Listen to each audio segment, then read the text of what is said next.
Hi everybody, Joshua here with the Heavy Piano YouTube channel. Today's video will be a tutorial on how to play Nina Simone's Mr. Bojangles on the piano. This will be based on my version, kind of improvising over the chords, and that's what I'm going to show you here today. So chords and melody, and then I'll talk a little bit about some of the ideas I had, or maybe some of the things I went through to kind of create my own version. So let's get right into it. Let's see here. We're going to call it in the key of G flat. So we have this first progression here, and we go through this progression 2 times. So we have I'll do basic triads for you. So a basic G flat chord, and then a B flat minor over F. All that means is you got to change the bass note. So we have this descending bass line, right? G flat, B flat minor over F, E flat minor, then a G flat major over D flat. That's like a second inversion G flat. Then we're gonna go to a B major, A flat minor. Sorry, I'll try to keep the triad simple. D flat sus, like a sus4, or you could raise it to make it like that G flat over D sound to D flat. Let me do that much again.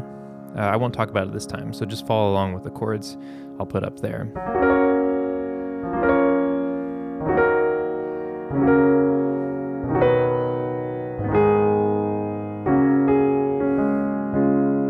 Okay, so we'll have that progression twice.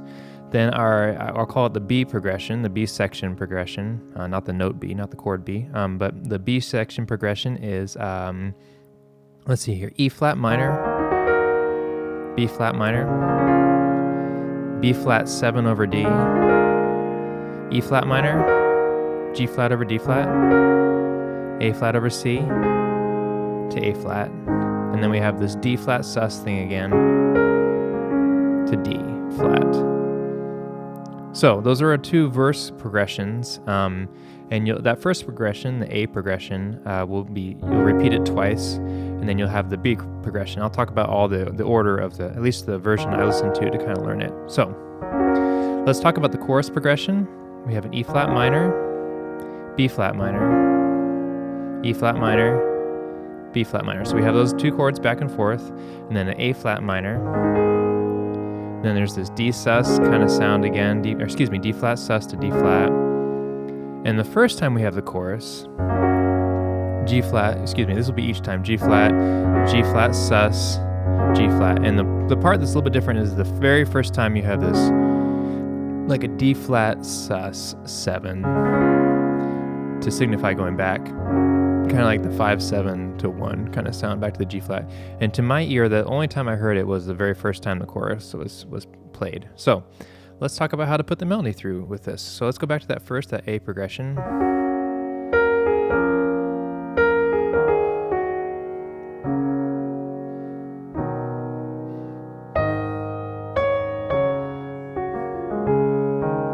Kind of walking up, back to the G flat again.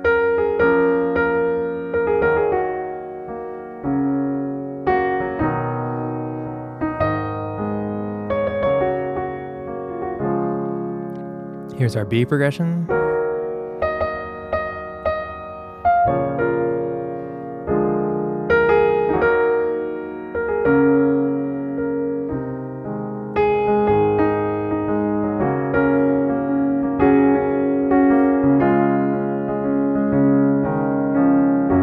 We start getting some of that 3/4 feeling. I'm just playing that. Starting to kind of think about the 3/4 feeling. So you have the A section and B section, and then we have our chorus. Let me see the notes in the chorus and melody.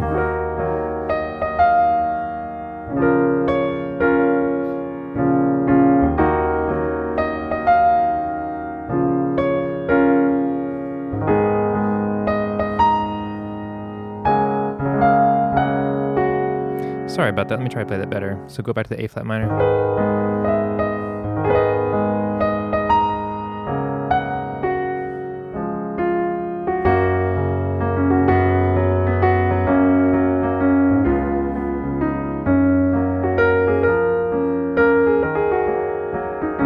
Okay, so chords and melody there for you. So let's talk about kind of what I did. At the very beginning, So I set my camera up and I just tried some different ideas and some different takes, just improvising over the chords in front of me and with the melody kind of memorized. So let's see here. I think what I ended up doing was this kind of like gentle 1, 2, and I don't play the third note. So it is a 3/4, even though I'm only playing bum, bum, and then the third note's kind of implied. So it creates for me this like gentle 1, 2, 3, 1, 2. It's still like the 3/4s in the back of my mind.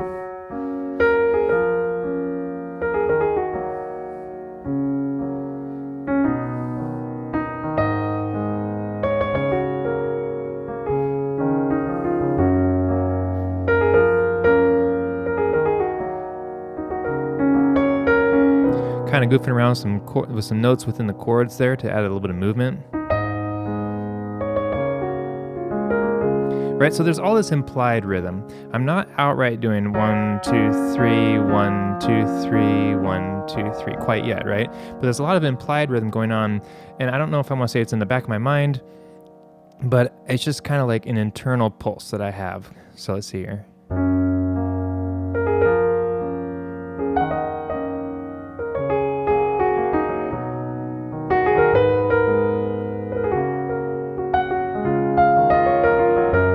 Right, so all my little licks and things like that, I'm kind of just keeping within that pulse. If you want to think of it, those pictures that are made up of a mosaic or collage of several other pictures, and when you zoom in, you can see it's like a bunch of faces, and then you zoom out and you see it's like all one big face or some famous portrait or something like that. You can kind of think of it like that, like the pulse. When you zoom in, the pulse is like really strict, right? But not necessarily. It's kind of like more of a feel, and it's in the background the whole time, but zooming out, you kind of get the full picture of like, here's my flowing movement, here's my music. So I probably talked about that enough, so sorry. So let's see here, let's move on. Let's see here.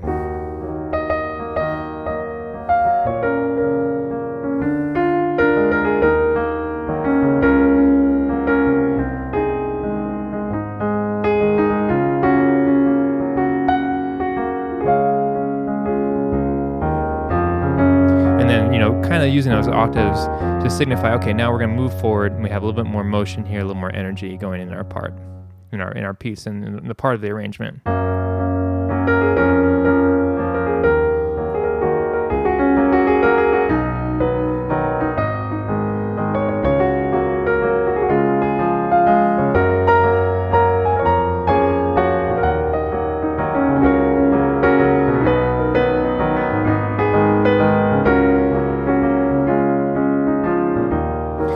Anytime you emphasize a lower octave note, and this is something I picked up from playing for ballet, it really does emphasize kind of like the driving motion of the piece. So you can use that sparingly or use it a lot, depending on kind of like the energy and movement you want to create, and so I'm really...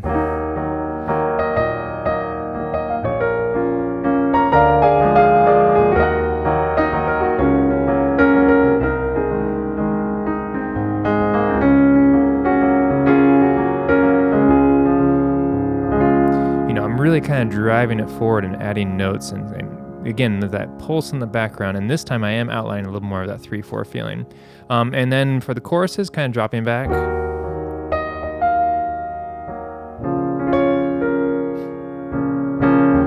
Some of those hit chords kind of drive it forward to the downbeat, bum, bum, bum, bum, however you want to outline that rhythm.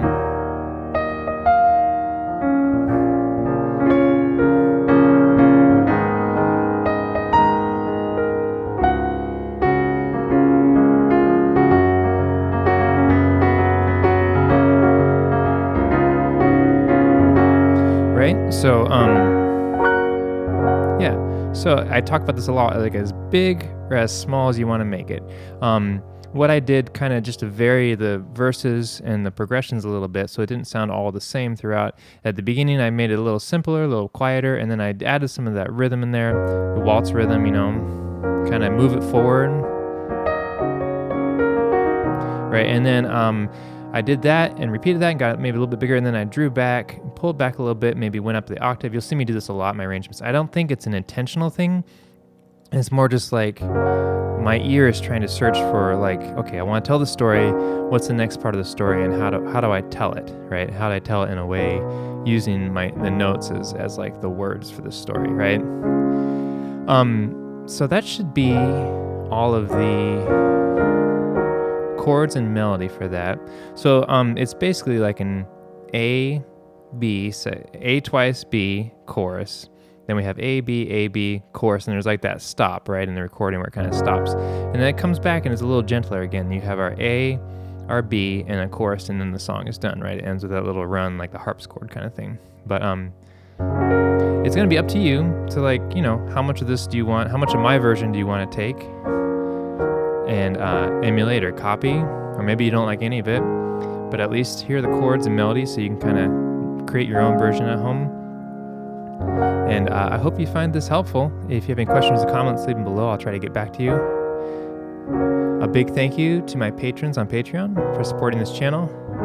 And thank you, Brooke, for requesting this song and having me learn it. You know, I'm familiar with the music of Nina Simone, but I never really sat down and figured out one of her pieces before. So it was really cool to listen to it. And I hope you enjoyed this tutorial. I hope you found it helpful. If you did, maybe check out my version as well. You can kind of see what I'm doing and see how this all fits together and makes sense. And there should also be a Synthesia version on the channel as well, if you're the kind of person that learns from seeing the notes out. But anyway, thank you for watching, and I'll catch you next time.